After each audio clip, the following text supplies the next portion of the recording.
menyaksikan dua perang dunia yang mengguncang seluruh peradaban. Tapi hari ini, kita berdiri di ambang yang ketiga. Segalanya bermula dari satu serangan. Iran menyerang Israel. Apakah ini awal dari perang global yang tak terhindarkan? Ataukah hanya percikan yang akan segera padam? Bersiaplah, karena apa yang Anda dengar dalam 1 jam ke depan, bisa menjadi masa depan umat manusia.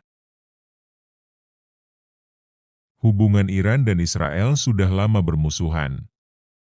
Iran tidak pernah mengakui eksistensi Israel sebagai negara sah. Israel melihat Iran sebagai ancaman eksistensial, terutama karena program nuklirnya. Konflik demi konflik telah terjadi, dari perang proksi di Suriah, serangan siber, hingga pembunuhan ilmuwan nuklir. Namun tak ada yang menyangka pada 17 April 2025, Iran meluncurkan serangan langsung ke wilayah Israel. Serangan terjadi pukul 3 dini hari. Lebih dari 200 rudal dan drone kamikaze menghantam wilayah Israel, menargetkan pangkalan militer, pusat energi, dan bahkan dekat fasilitas nuklir di Mona. Israel langsung membalas. Sistem pertahanan Iron Dome bekerja keras, tetapi tidak mampu menahan semuanya.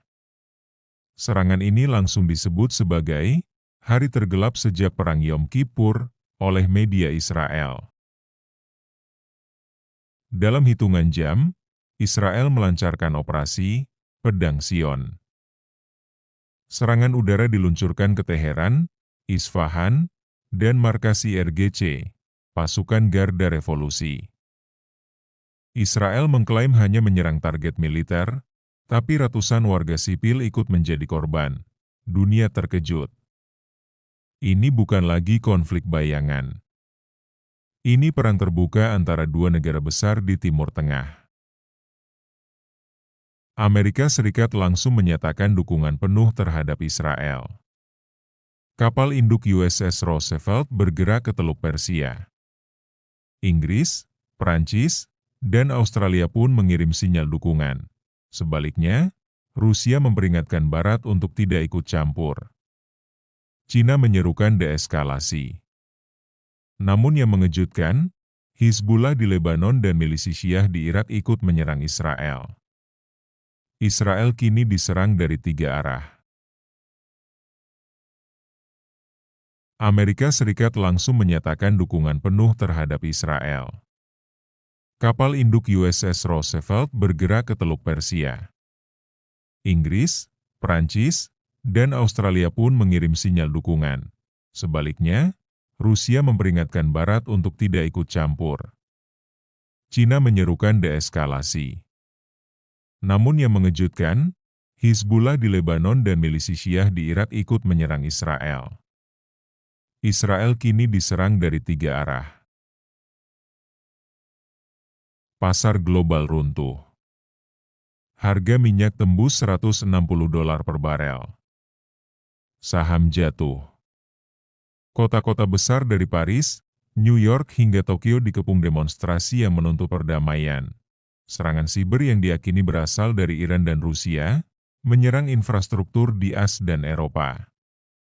Sistem keuangan, rumah sakit, dan bandara lumpuh. Kemungkinan skenario mengerikan mulai dibicarakan. NATO versus Aliansi Timur. Jika Rusia masuk, maka Polandia, Ukraina, dan negara-negara Baltik siap siaga. Cina memberi peringatan keras jika Taiwan memanfaatkan momen ini. Dunia pun terpecah menjadi 2 kubu besar, seperti tahun 1939, tapi kali ini dengan nuklir. Israel belum mengonfirmasi, tapi dipercaya memiliki senjata nuklir.